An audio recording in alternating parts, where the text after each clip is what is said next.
বিসমিল্লাহির রহমানির রহিম। মাননীয় সভাপতি, জাতিসংঘের সাধারণ পরিষদের সভাপতি নির্বাচিত হওয়ায় প্রথমেই আপনাকে আন্তরিক অভিনন্দন জানাচ্ছি। আমি আশ্বস্ত করছি যে আপনার এই দায়িত্ব পালনকালে বাংলাদেশ প্রতিনিধি দল আপনাকে পূর্ণাঙ্গ সহযোগিতা প্রদান করবে। জাতিসংঘের ম্যান্ডেটকে সমুন্নত রেখে বৈশ্বিক সংকট সমূহ নিরসনে মহাসচিব অ্যান্টোনিও গুতেরেসের দৃঢ় প্রতিজ্ঞ সাফল্যমণ্ডিত নেতৃত্বের জন্য তাকেও জানাই আন্তরিক সাধুবাদ। সামিট অব দ্য ফিউচার আয়োজনে আমি মহাসচিবের দূরদর্শী ভূমিকার বিশেষ প্রশংসা করছি। সম্মেলনে যে pact for the future and declaration on future generations সর্বসম্মতভাবে গৃহীত হয়েছে, তা এজেন্ডা 2030 পরবর্তী বৈশ্বিক উন্নয়ন কর্মপন্থা নির্ধারণে বিশেষ সহায়ক হবে বলে আমি মনে করি।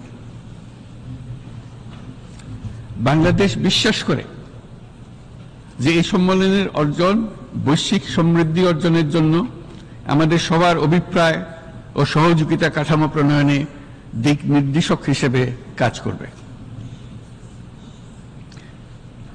এই জুলাই আগস্ট মাসে বাংলাদেশে যে যুগান্তকারী পরিবর্তন সংগঠিত হয়েছে তার প্রেক্ষিতেই আজ আমি বিশ্ব সম্প্রদায়ের এই মহান সংসদে উপস্থিত হতে পেরেছি।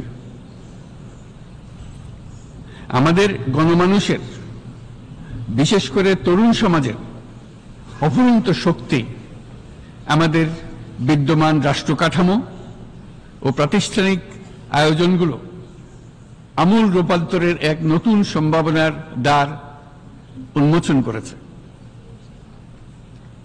আমাদের ছাত্র ও যুব সমাজের আন্দোলন প্রথম দিকে মূলত ছিল বৈষম্য বিরোধী আন্দোলন, পর্যায়ক্রমে তা গণ আন্দোলনের রূপ নিয়েছে। এরপর সারা পৃথিবী অবাক বিস্ময়ে দেখেছে কিভাবে সমগ্র বাংলাদেশের মানুষ একনায়কতন্ত্র, নিপীড়ন, বৈষম্য, অবিচার ও দুর্নীতির বিরুদ্ধে রাজপথ ও সামাজিক যোগাযোগের মাধ্যমে দৃঢ়ভাবে রুখে দাঁড়িয়েছিল। আমাদের ছাত্র জনতা তাদের অদম্য সংকল্প ও প্রত্যয়ের মাধ্যমে একটি স্বৈরাচারী ও অগণতান্ত্রিক শাসন ব্যবস্থা থেকে আমাদের মুক্তি এনে দিয়েছে। তাদের এই সংকল্পের মধ্যেই আমাদের দেশের ভবিষ্যৎ নিহিত।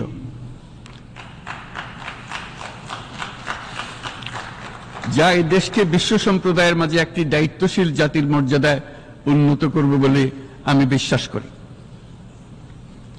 এই গণ আন্দোলন রাজনৈতিক অধিকার ও উন্নয়নের সুবিধা বঞ্চিত বাংলাদেশের আপামর জনসাধারণকে ঐক্যবদ্ধ করেছে। বাংলাদেশের মানুষ উন্নয়ন কর্মকাণ্ডকে অন্তর্ভুক্তিমূলক অংশীদারিত্ব রূপে দেখতে চেয়েছিল। আমাদের জনগণ একটা ন্যায্য, অন্তর্ভুক্তিমূলক ও কার্যকর গণতন্ত্রের জন্য লড়াই করেছে, যার জন্য আমাদের নতুন প্রজন্ম জীবন উৎসর্গ করেছে। আমাদের এই তরুণীরা যে প্রজ্ঞা, সাহস ও প্রত্যয় দেখিয়েছে তা আমাদের অভিভূত করেছে, সারা বিশ্ববাসীকে অভিভূত করেছে। বন্দুকের গুলি উপেক্ষা করে বুক পেতে দাঁড়িয়ে গিয়েছিল আমাদের এই তরুণরা। অবৈধ রাষ্ট্র ক্ষমতার বিরুদ্ধে প্রবলভাবে সোচ্চার হয়েছিল আমাদের তরুণ তরুণীরা। স্কুল পড়ুয়া কিশোর কিশোরীরা তারা নিঃসঙ্গ চিত্তে উৎসর্গ করেছিল তাদের জীবন। শত শত মানুষ চিরতরে হারিয়েছে তাদের দৃষ্টিশক্তি। আমাদের মায়েরা, দিনমজুররা ও শহরের অগণিত মানুষ তাদের সন্তানদের কাঁধে কাঁধ মিলিয়ে নেমেছিল রাজপথে। তপ্ত রোদ বৃষ্টি, মৃত্যু ভয়কে তোয়াক্কা না করে তারা সত্য ও ন্যায়সঙ্গত আকাঙ্ক্ষার বিরুদ্ধে দীর্ঘকালব্যাপী রাষ্ট্রযন্ত্রকে পরিচালনা করার অশুভ ষড়যন্ত্রকে পরাভূত করেছিল। জনগণের এই আন্দোলনে আমাদের জানা মতে প্রায় 800-এরও বেশি জীবন আমরা হারিয়েছি স্বৈরাচারী শক্তির হাতে। উদারনীতি, বহুত্ববাদ ও ধর্মনিরপেক্ষতার উপর মানুষের গভীর বিশ্বাস থেকেই বাংলাদেশ রাষ্ট্রের অভ্যুদয় হয়েছিল। 1971 সালে যে মূল্যবোধকে বুকে ধারণ করে আমাদের গণমানুষ যুদ্ধ করেছিল, সেই মূল্যবোধকে বহু বছর পরে আবার জেনারেশন জি, যে প্রজন্ম জি, নতুনভাবে আমাদেরকে দেখতে শিখিয়েছে। এরকমটি আমরা দেখেছিলাম 1952 সালের ভাষা আন্দোলনে, বাংলাকে মাতৃভাষা হিসেবে প্রতিষ্ঠার সময়। বাংলাদেশের এই অভ্যুত্থান আগামী দিনগুলোতে বিশ্বের বিভিন্ন প্রান্তে মানুষকে মুক্তি ও ন্যায় বিচারের পক্ষে দাঁড়াতে প্রেরণা যোগাবে। আমাদের মুক্তি ও গণতান্ত্রিক আকাঙ্ক্ষাকে বাস্তবে রূপ দিতে আমি তাই আজ বিশ্ব সম্প্রদায়কে আমাদের নতুন বাংলাদেশের সঙ্গে সম্পৃক্ত হওয়ার উদাত্ত আহ্বান জানাচ্ছি। মাননীয় সভাপতি, যে রাষ্ট্র কাঠামো দুঃসহ হয়ে গেছে তার পুনর্গঠনের জন্য আমাদের তরুণরা, দেশের আপামর জনসাধারণ একমত হয়ে আমার এবং আমার উপদেষ্টা পরিষদের উপর আস্থা রেখে সরকার পরিচালনার এক মহান দায়িত্ব আমাদের উপর ন্যস্ত করেছে। এই দায়িত্ব গ্রহণের পর আমরা গভীর বিস্ময় ও হতাশার সঙ্গে মুখোমুখিভাবে দেখতে পাচ্ছি কিভাবে সর্বগ্রাসী দুর্নীতি একটি কার্যকর গণতান্ত্রিক ব্যবস্থাকে ধ্বংসস্তূপে পরিণত করেছে, কিভাবে রাষ্ট্রের মূল প্রতিষ্ঠানগুলোকে নির্মমভাবে দলীয়করণের আবর্তে বন্দী করে রাখা হয়েছিল, কিভাবে জনগণের অর্থকে লুটপাট করা হয়েছিল, কিভাবে একটি বিশেষ স্বার্থান্বেষী গোষ্ঠী সমস্ত ব্যবসা বাণিজ্যকে অন্যায়ভাবে নিজেদের হাতে কুক্ষিগত করে দেশের সম্পদ অবাধে বিদেশে পাচার করে দিয়েছে। এক কথায়, কিভাবে প্রত্যেকটি পর্যায়ে ন্যায়, নীতি ও নৈতিকতা অদৃশ্য হয়ে গিয়েছিল। এরকম এক অবস্থার দেশকে পুনর্গঠন এবং জনগণের কাঙ্ক্ষিত রাষ্ট্র ব্যবস্থা প্রতিষ্ঠিত করার জন্য আমাদের উপর দায়িত্ব প্রদান করা হয়েছে। অতীতের ভুলগুলোকে সংশোধন করে একটা প্রতিযোগিতামূলক ও শক্তিশালী অর্থনীতি এবং ন্যায়ভিত্তিক সমাজ ব্যবস্থা গড়ে তোলাই এই মুহূর্তে আমাদের মূল লক্ষ্য। বর্তমান পরিবর্তিত পরিস্থিতিতে সকল রাজনৈতিক দল এখন স্বাধীনভাবে তাদের মতামত প্রকাশ করতে পারছে। যে সব ব্যক্তি বা প্রতিষ্ঠান রাষ্ট্রীয় কাজ ও সিদ্ধান্ত গ্রহণ করার প্রক্রিয়ায় সম্পৃক্ত, তাদের প্রত্যেকের জবাবদিহিতা নিশ্চিত করাই আমাদের অগ্রাধিকার। আমরা মানুষের মৌলিক অধিকারকে সমুন্নত ও সুরক্ষিত রাখতে দৃঢ় প্রতিজ্ঞ। আমাদের দেশের মানুষ মুক্তভাবে কথা বলবে, ভয়ভীতি ছাড়া সমাবেশ করবে, তাদের পছন্দের ব্যক্তিকে ভোট দিয়ে নির্বাচিত করবে, এটাই জাতির আকাঙ্ক্ষা এবং এটাই আমাদের লক্ষ্য। বিচার বিভাগের স্বাধীনতা সংরক্ষণ ও সাইবার ডোমেইন সহ গণমাধ্যমের স্বাধীনতা সুসংহতকরণে আমরা প্রতিজ্ঞাবদ্ধ। আমাদের একজন কৃষক বা একজন শ্রমিকের সন্তানও যেন সমাজের সর্বোচ্চ শিখরে পৌঁছতে পারে, সেই লক্ষ্যে বিশালকার অবকাঠামো নির্মাণের বদলে স্বাস্থ্য ও শিক্ষা খাতে বরাদ্দ বৃদ্ধির আমরা গুরুত্ব আরোপ করছি।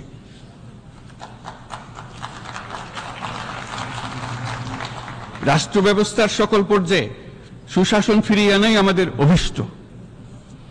বাংলাদেশে যেসব আন্তর্জাতিক, আঞ্চলিক এবং দ্বিপাক্ষিক চুক্তির পক্ষভুক্ত, সেগুলো প্রতিপালনে আমাদের সরকার বদ্ধপরিকর।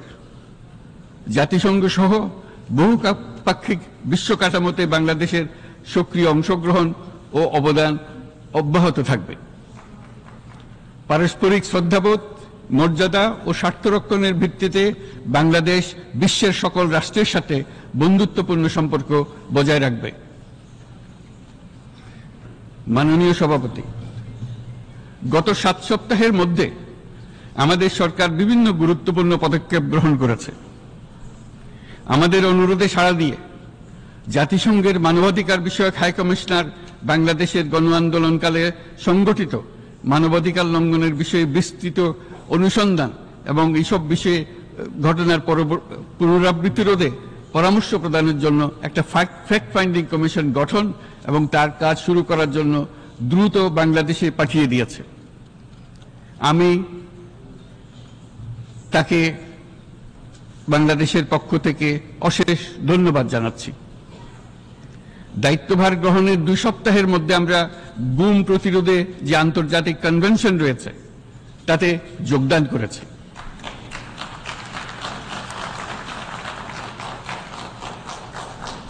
এর আশু বাস্তবায়নের জন্য প্রয়োজনীয় দেশীয় আইন ও বিধি প্রণয়নে আমরা এখন প্রক্রিয়া শুরু করেছি।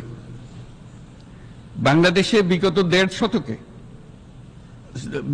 গত 1.5 দশকে যে সমস্ত গুমের অভিযোগ রয়েছে সেগুলো তদন্ত করার জন্য একটি তদন্ত কমিশন এই মুহূর্তে কর্মরত আছে। মানুষের আস্থা আত্মবিশ্বাস ফিরিয়ে আনতে এবং নির্মম অতীত যেন আর ফিরে না আসে কোনোদিন, সেই জন্য আমরা কিছু সুনির্দিষ্ট খাতে সংস্কারকে অগ্রাধিকার দিয়েছি। সেই লক্ষ্যে আমরা বিদ্যমান নির্বাচন ব্যবস্থা, সংবিধান, বিচার ব্যবস্থা, জনপ্রশাসন, আইন শৃঙ্খলা ব্যবস্থা সংস্কারের জন্য স্বাধীন কমিশন গঠন করেছি। সংবাদপত্র ও গণমাধ্যমের সংস্কারের জন্যও পৃথক কমিশন সহ আরো কয়েকটি বিশেষ বিষয়ে কমিশন গঠন প্রক্রিয়াধীন রয়েছে। ব্যবসা বাণিজ্যে অনুকূল পরিবেশ সৃষ্টির লক্ষ্যে আমরা ব্যাংক ও আর্থিক খাতের ব্যাপক সংস্কারের উদ্যোগ গ্রহণ করেছি। কোনো বিদেশি ব্যবসা বা বিনিয়োগ যেন ক্ষতিগ্রস্ত না হয় তা নিশ্চিত করতে আমরা বদ্ধপরিকর। এসব সংস্কার যেন টেকসই হয়, দীর্ঘমেয়াদে নিশ্চিত করতে এবং অবাধ ও নিরপেক্ষ অংশগ্রহণমূলক নির্বাচনের জন্য উপযোগী পরিবেশ সৃষ্টি করতে আমরা কাজ করে যাচ্ছি। গণতন্ত্র, আইনের শাসন, সমতা, সমৃদ্ধি অর্জনের মাধ্যমে একটি ন্যায়ভিত্তিক সমাজ হিসেবে আত্মপ্রকাশের অভিপ্রায় বাস্তবায়নে আমি বাংলাদেশের প্রতি আন্তর্জাতিক সম্প্রদায়ের সমর্থন ও গভীরতর সম্পর্ক গঠন করার জন্য আহ্বান জানাচ্ছি।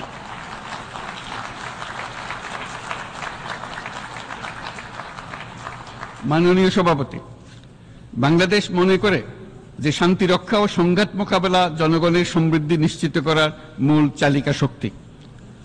সাম্প্রতিক বিপ্লবকালে আমাদের ইতিহাসের সবচেয়ে কঠিনতম সময়ে জনগণের মুক্তির আকাঙ্ক্ষা পূরণে তাদের পাশে দৃঢ়ভাবে দাঁড়িয়ে আমাদের সাহসী সশস্ত্র বাহিনী সমূহ আরো একবার শান্তির প্রতি তাদের অঙ্গীকার প্রমাণ করেছে।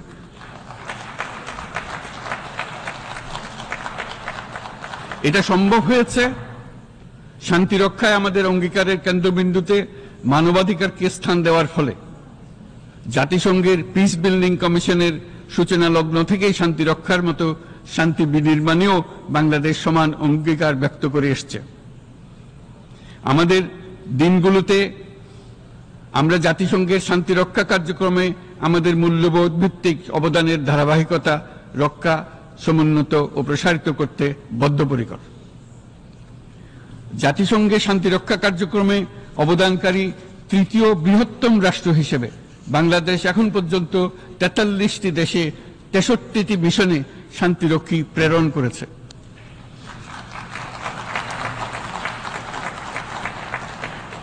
বসনিয়া থেকে শুরু করে কঙ্গো পর্যন্ত বিশ্বের বিভিন্ন প্রান্তে এসব মিশনে দায়িত্ব পালনকালে 168 জন বাংলাদেশি শান্তিরক্ষী নিজেদের জীবন বিসর্জন দিয়েছে। আমরা আশা করি যে কোনো অবস্থায় নানা প্রতিকূলতা সত্ত্বেও জাতিসংঘের ভবিষ্যৎ শান্তিরক্ষী কার্যক্রমগুলোতে বাংলাদেশের প্রতিরক্ষা বাহিনীর সদস্যরা একইভাবে অবদান রাখার সুযোগ পাবে।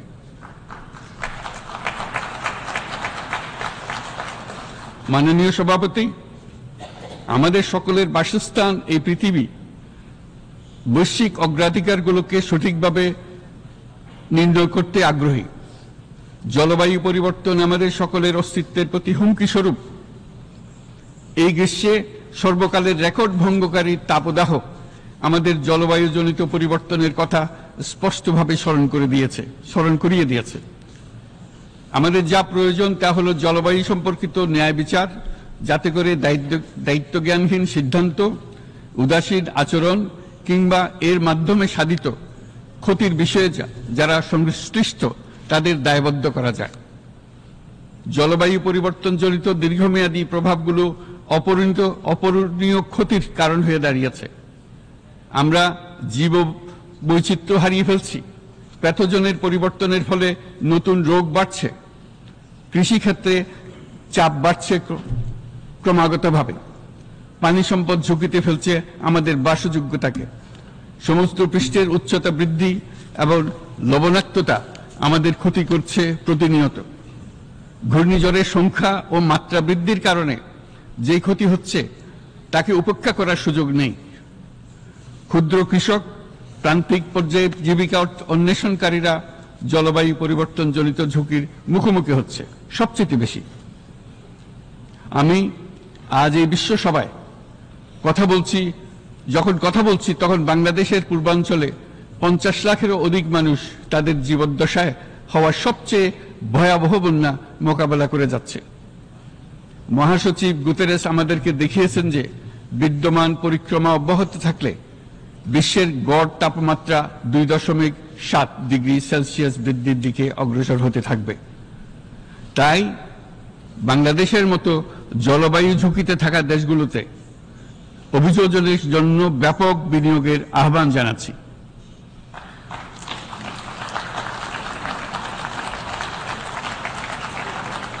এছাড়াও উদ্ভাবনী শক্তির প্রয়োগ, অতিরিক্ত অর্থায়নের মাধ্যমে লস এন্ড ড্যামেজ ফান্ডকে কার্যকর করা আমাদের জন্য অত্যন্ত গুরুত্বপূর্ণ।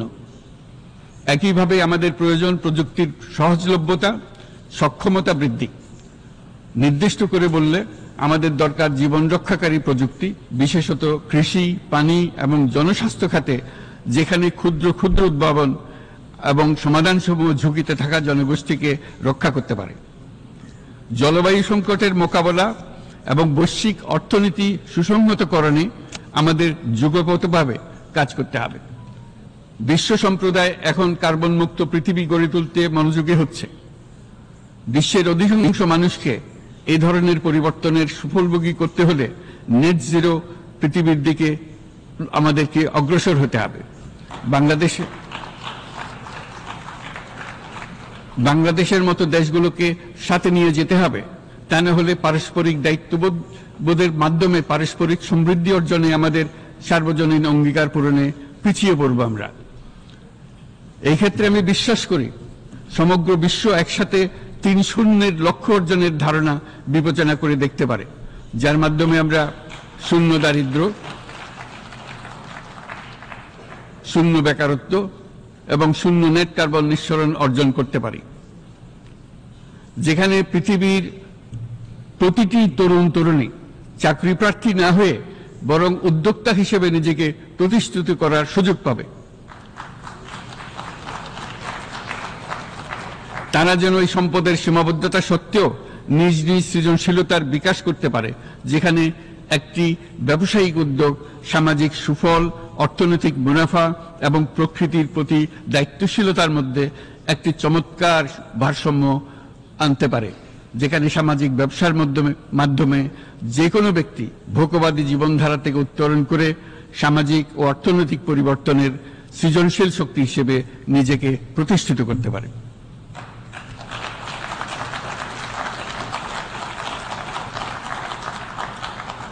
এই সময়ে তাই প্রয়োজন উন্নত উন্নয়নশীল সকল দেশসমূহ এবং বিভিন্ন অংশীদারদের মধ্যে নতুন দৃষ্টিভঙ্গি, নতুন মূল্যবোধ এবং নতুন একতা।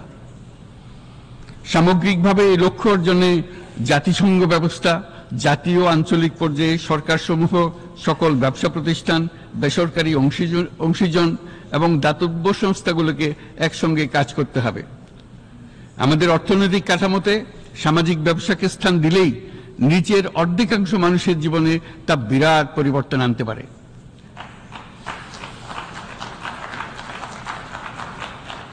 এই পদক্ষেপ একই সঙ্গে জলবায়ুর ধ্বংসাত্মক গতিকে সফলভাবে রোধ করতে পারে এবং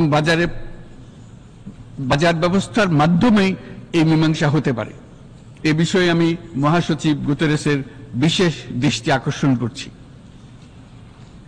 মাননীয় সভাপতি, বহুমুখী সংকটে জর্জরিত বর্তমান বিশ্বে যুদ্ধ এবং সংঘাতের ফলে ব্যাপক ভিত্তিতে মানুষের অধিকার খর্ব হচ্ছে। বিশ্ববাসীর উদ্বেগ এবং নিন্দা সত্ত্বেও গাজায় গণহত্যা থামছে না।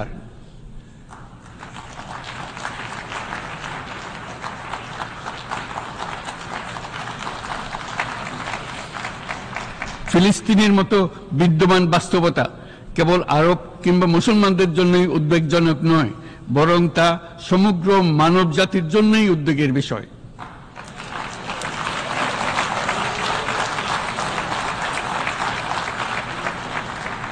একজন মানুষ হিসেবে প্রত্যেক ফিলিস্তিনির জীবন অমূল্য।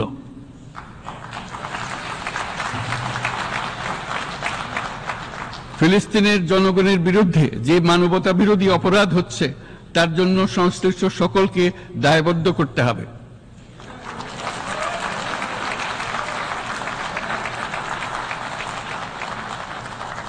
ফিলিস্তিনের জনগণের উপর চলমান নৃশংসতা, বিশেষত নারী এবং শিশুদের সাথে প্রতিনিয়ত যে নিষ্ঠুরতা বিশ্ব দেখাচ্ছে, তা থেকে নিস্তারের জন্য বাংলাদেশ অনতিবিলম্বে সম্পূর্ণ যুদ্ধবিরতির আহ্বান জানাচ্ছে।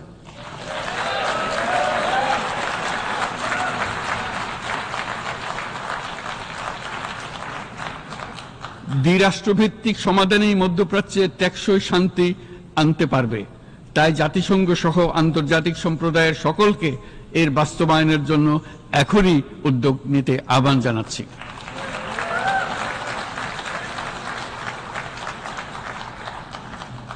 গত 2.5 বছর ধরে ইউক্রেনে চলমান যুদ্ধে বহু মানুষ প্রাণ হারিয়েছে। এই যুদ্ধের প্রভাব সর্বব্যাপী, এমনকি বাংলাদেশের অর্থনীতিতেও এর নেতিবাচক প্রভাব আমরা অনুভব করছি। আমরা তাই উভয় পক্ষকে সংলাপে বসে বিরোধ নিরসনের মাধ্যমে যুদ্ধের অবসান ঘটানোর আহ্বান জানাচ্ছি। মাননীয় সভাপতি, বাংলাদেশ গত 7 বছর যাবৎ মিয়ানমার হতে আগত 12 লাখেরও বেশি রোহিঙ্গাদের মানবিক কারণে আশ্রয় দিয়ে আসছে। এর ফলে আমরা বিরাট সামাজিক, অর্থনৈতিক, পরিবেশগত ক্ষতির সম্মুখীন হচ্ছি। মিয়ানমারের অভ্যন্তরীণ সমস্যা থেকে সৃষ্ট এই সংকট বাংলাদেশ ও আমাদের অঞ্চলের জন্য প্রথাগত ও অপ্রথাগত উভয় ধরনের নিরাপত্তা ঝুঁকির কারণ হয়ে দাঁড়িয়েছে।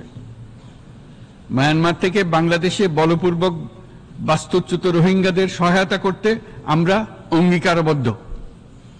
আমরা রোহিঙ্গাদের জন্য মানবিক সহায়তা কার্যক্রম চালু রাখা এবং তাদের টেকসই প্রত্যাবর্তন নিশ্চিত করার উদ্দেশ্যে আন্তর্জাতিক সম্প্রদায়ের পর্যাপ্ত সহায়তা অব্যাহত রাখার আহ্বান জানাচ্ছি।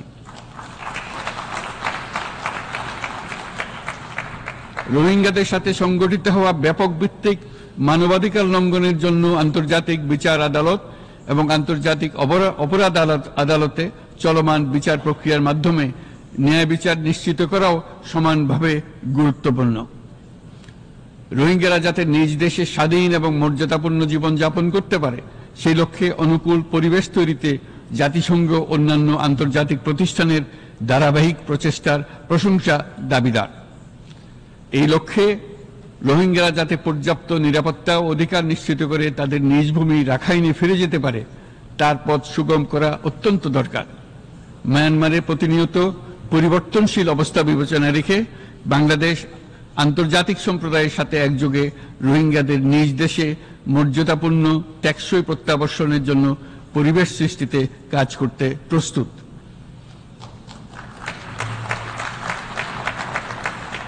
মাননীয় সভাপতি, রাজনৈতিক মুক্তি এবং সামাজিক অর্থনৈতিক জাগরণ ব্যতীত শান্তি ও নিরাপত্তা নিশ্চিতে সাফল্য অর্জন করা সম্ভব নয়। প্রায় 1 দশক পূর্বে বিশ্ব সম্প্রদায় সর্বসম্মতক্রমে এজেন্ডা 2030 প্রণয়ন করেছিল। আমরা সবাই আমাদের সামষ্টিক আকাঙ্ক্ষা ও বিশ্বাস অর্পণ করেছি এই সার্বজনীন টেকসই উন্নয়ন অভিষ্টগুলো অর্জনে।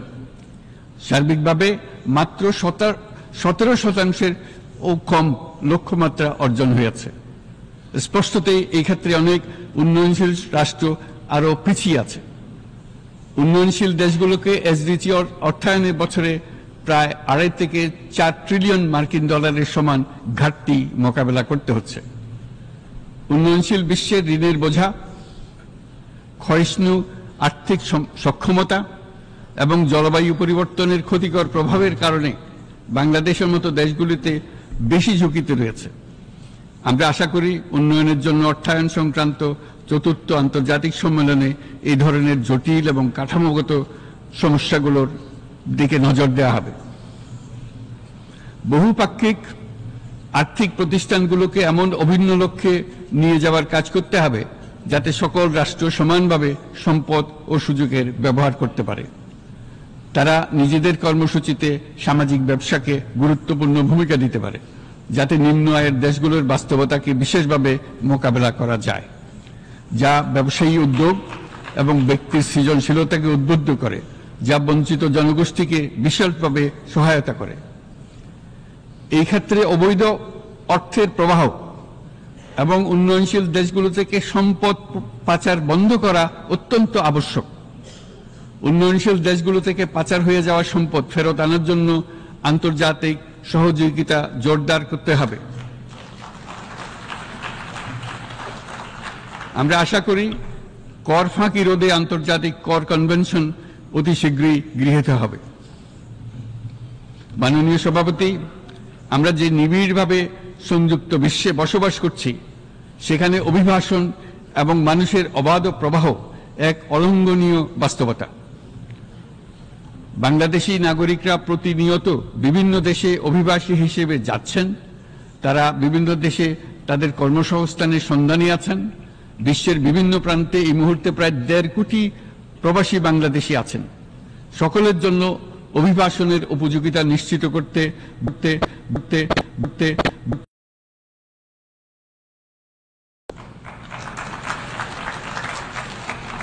আন্তর্জাতিক সম্প্রদায়কে অভিবাসীদের মানবাধিকার এবং তাদের প্রতি মানবিক আচরণ নিশ্চিত করতে হবে। অভিবাসনের উপর 2018 সালে যে গ্লোবাল কম্প্যাক্ট অন মাইগ্রেশন গৃহীত হয়েছে, তার পূর্ণ বাস্তবায়নে বাংলাদেশ প্রতিশ্রুতিবদ্ধ এবং একই সাথে অনিরাপদ অভিবাসন রোধেও আমরা বদ্ধপরিকর। মাননীয় সভাপতি, প্রতি বছর প্রায় 25 লক্ষ তরুণ তরুণী বাংলাদেশের শ্রমবাজারে যুক্ত হচ্ছেন। বাংলাদেশের বিপুল জনশক্তির প্রায় 2/3 তরুণ। এই জনশক্তিকে বর্তমান ও আগামীর জন্য গড়ে তোলা বাংলাদেশের জন্য একটা বড় চ্যালেঞ্জ। ক্রমপরিবর্তনশীল কর্মজগতে একজন তরুণকে প্রতিনিয়ত নতুন দক্ষতা অর্জন করতে হয়। এই কর্মপরিবেশের সাথে মানিয়ে নেওয়া শিখতে হয়। এই জন্য বাংলাদেশ যখন মধ্যম আয়ের দেশ হিসেবে উন্নতি হচ্ছে, তখন আমরা শিক্ষা এবং প্রযুক্তিগত সহায়তা লাভের উপর বিশেষ জোর দিচ্ছি। এবার কৃত্রিম বুদ্ধিমত্তার বিষয়ে আসি। কৃত্রিম বুদ্ধিমত্তার অভাবনীয় বিকাশ এবং এর বহুমাত্রিক প্রয়োগে বাংলাদেশ বিশেষভাবে আগ্রহী। আমাদের তরুণ সমাজ জেনারেটিভ আর্টিফিশিয়াল ইন্টেলিজেন্সের সম্ভাবনা নিয়ে উচ্ছ্বসিত। একজন বিশ্ব নাগরিক হিসেবে তারাও চায় নতুন পৃথিবীতে নিয়োজিত হতে, কর্মক্ষম হিসেবে নিজেকে গড়ে তুলতে। বাংলাদেশের মতো বৃহৎ তরুণ জনগোষ্ঠীর দেশ যাতে কৃত্রিম বুদ্ধিমত্তার প্রয়োগজনিত অর্জিত সুফল থেকে পিছিয়ে না পড়ে, বিশ্ব সম্প্রদায়কে তা নিশ্চিত করতে হবে। একই সঙ্গে নিশ্চিত করতে হবে যেন কৃত্রিম বুদ্ধিমত্তার কারণে কর্মক্ষেত্রে মানুষের চাহিদা ক্রমাগতভাবে সংকুচিত হয়ে না যায়। এই প্রসঙ্গে আমি উল্লেখ করি যে আমরা ভিন্ন একটা ইন্টেলিজেন্স, অটোনোমাস ইন্টেলিজেন্স, অর্থাৎ যে কৃত্রিম বুদ্ধিমত্তা নিজেই নিজের কৃত্রিম বুদ্ধিমত্তাকে সম্প্রসারিত করতে পারে মানুষের কোনো হস্তক্ষেপ ছাড়াই, তার ব্যাপারে আমরা বৈজ্ঞানিকদের দৃষ্টি আকর্ষণ করতে চাই। তারা যেন এই ক্ষেত্রে অগ্রসর হওয়ার আগে মানুষের উপরে প্রভাব সম্বন্ধে নিশ্চিত হয়ে অগ্রসর হন। আমাদের ধারণা অটোনোমাস ইন্টেলিজেন্স মানুষের অস্তিত্বকে বিপন্ন করে তুলতে পারে, কাজে এই ব্যাপারে আমাদের সম্পূর্ণ সজাগ থাকতে হবে। মাননীয় সভাপতি, আমাদের আসলে দরকার নতুন ধরনের সহযোগিতা কাঠামো, যেখানে বৈশ্বিক ব্যবসা ও জ্ঞানের অধিকারী গোষ্ঠী মানুষের চাহিদাগুলোকে যথাযথভাবে অনুধাবন করবে। আন্তর্জাতিক সহযোগিতার মাধ্যমে উন্নয়নশীল দেশগুলোর জন্য এমন একটি রূপান্তরকারী ব্যবস্থা তৈরি করতে হবে যা কর্মসংস্থান, আর্থসামাজিক প্রতিকূলতা বা জীবিকার জন্য যুৎসয় সমাধান নিশ্চিত করবে। মাননীয় সভাপতি, আমাদের প্রচেষ্টা, সক্ষমতা এবং সম্পদ একত্রীকরণের মাধ্যমে সকলের সামর্থ্য, উদ্ভাবনী শক্তি এবং সমৃদ্ধিকে কাজে লাগাতে হবে। আর্থসামাজিক উন্নয়ন এবং জলবায়ু সহনশীলতা নিয়ে আমরা প্রতিনিয়ত যে প্রতিকূলতার সম্মুখীন হচ্ছি, সম্মিলিত উদ্যোগের মাধ্যমে তার মোকাবেলা করতে হবে। বৈশ্বিক দক্ষিণের দেশগুলোকে অনন্য অর্থনৈতিক এবং সামাজিক প্রেক্ষাপটে দক্ষিণ দক্ষিণ এবং ত্রিভুজীয় সহযোগিতা এই ক্ষেত্রে বিশেষভাবে সহায়ক হতে পারে বলে আমি মনে করি। বৈশ্বিক দক্ষিণের আওয়াজকে বিশ্বব্যাপী জোরালোভাবে তুলে ধরার জন্য প্রয়োজন সম্মিলিত উদ্যোগ। সেজন্য বৈশ্বিক এজেন্ডা প্রণয়ন ও বাস্তবায়ন নিশ্চিত করতে বৈশ্বিক দক্ষিণের দেশগুলোর মতামতকে যথাযথ গুরুত্বের সাথে বিবেচনা করতে হবে। জনাব সভাপতি, কোভিড অতিমারির অভিজ্ঞতায় আমরা দেখেছি জনস্বাস্থ্যে ব্যাপক বিনিয়োগ কতটা গুরুত্বপূর্ণ হতে পারে। বিশ্ব স্বাস্থ্য সংস্থায় বৈশ্বিক অতিমারি চুক্তির চলমান আলোচনায় বাংলাদেশ নেতৃত্ব প্রদান করে চলেছে। আমরা চাই কার্যকর আন্তর্জাতিক সহযোগিতা, জনস্বাস্থ্য ব্যবস্থায় অর্থায়ন, প্রযুক্তি হস্তান্তর, গবেষণা ও উন্নয়ন, ভ্যাকসিন থেরাপিউটিক্সের উৎপাদন, বহুমুখীকরণ এবং সকল ভ্যাকসিনকে মেধাস্বত্ব অধিকার মুক্ত ঘোষণা করার ব্যাপারে ঐক্যমত্য গঠন। অসংক্রামক রোগসমূহের বিরুদ্ধে লড়াইয়ে এই বিষয়গুলি অত্যন্ত গুরুত্বপূর্ণ। জনাব সভাপতি, এবছর আমরা জাতিসংঘের সাথে বাংলাদেশের অংশীদারিত্বের সুবর্ণ জয়ন্তী উদযাপন করছি। গত 50 বছর ছিল আমাদের জন্য একটা পারস্পরিক শিক্ষণীয় সম্মিলিত যাত্রা। সীমিত উপায়ে বাংলাদেশ বৈশ্বিক শান্তি ও নিরাপত্তা, ন্যায়, সমতা, মানবাধিকার প্রতিষ্ঠায় ধারাবাহিকভাবে অবদান রেখে আসছে। আমাদের সমন্বিত প্রয়াসের পেছনে আছে সত্যিকার অর্থে একটি নিয়মভিত্তিক বৈশ্বিক ব্যবস্থা গড়ে তোলা। এই প্রসঙ্গে উদাহরণ হিসেবে আমি স্মরণ করছি 1999 সালে জাতিসংঘ সাধারণ পরিষদে ক্ষুদ্র ঋণের উপর গৃহীত রেজুলেশনের কথা। সেই সময় জাতিসংঘ 2005 সালকে ইয়ার অফ মাইক্রোক্রেডিট ঘোষণা করেছিল, যার ফলে ক্ষুদ্র ঋণ বিশ্বব্যাপী সম্প্রসারিত হবার সুযোগ পেয়েছিল। একই সময়ে বাংলাদেশের উদ্যোগে গঠিত হয়েছিল ফ্রেন্ডস অব মাইক্রোক্রেডিট। 2001 সাল থেকে সাধারণ পরিষদে কালচার অফ পিস সংক্রান্ত বাৎসরিক যে রেজলিউশন গৃহীত হয়ে আসছে, বা নিরাপত্তা পরিষদে নারী, শান্তি ও নিরাপত্তা সংক্রান্ত যে 1325 নম্বর রেজলিউশন গৃহীত হয়েছিল, তা বাংলাদেশের বিশ্বজনীন উদ্যোগগুলোর প্রতিফলন এবং অবদান। মাননীয় সভাপতি, আজ এই মহান বিশ্বসভায় বিশ্ব নেতৃবৃন্দের উপস্থিতিতে প্রতিধ্বনিত হচ্ছে শান্তি, নিরাপত্তা, ন্যায় বিচার প্রতিষ্ঠা এবং সম্পদের সুষম বন্টনের মাধ্যমে সকলের অন্তর্ভুক্তি নিশ্চিত করার আহ্বান। সদস্য রাষ্ট্র হিসেবে আমাদের প্রত্যেককে আজ গভীরভাবে অনুধাবন করতে হবে কিভাবে আমরা নারী, পুরুষ সকলের জন্য ও আগামীর দিনগুলোতে উদ্যোক্তা হবার সমান সুযোগ সৃষ্টি এবং তাদের ক্ষমতায়ন নিশ্চিত করতে পারি।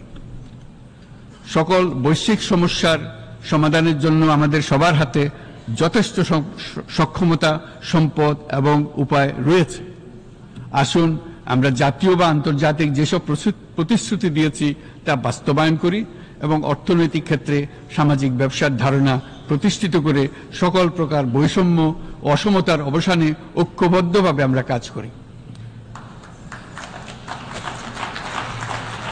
বাংলাদেশের তরুণরা প্রমাণ করেছে যে মানুষের স্বাধীনতা, মর্যাদা ও অধিকার সমুন্নত রাখার অভিপ্রায় কোনো উচ্চাভিলাষ নয়, বরং এটা সকলের নিশ্চিত প্রাপ্য। আজ এই মহান সমাবেশে আপনাদের উপস্থিতিতে শান্তি, সমৃদ্ধি ও ন্যায় বিচার নিশ্চিত করতে আন্তর্জাতিক, আঞ্চলিক এবং জাতীয় পর্যায়ে বাংলাদেশে তার ভূমিকাকে ক্রমাগতভাবে জোরদার করার নিশ্চয়তা দিচ্ছে। আজ আপনাদের সবাইকে শুভেচ্ছা জানাচ্ছি, ধন্যবাদ জানাচ্ছি।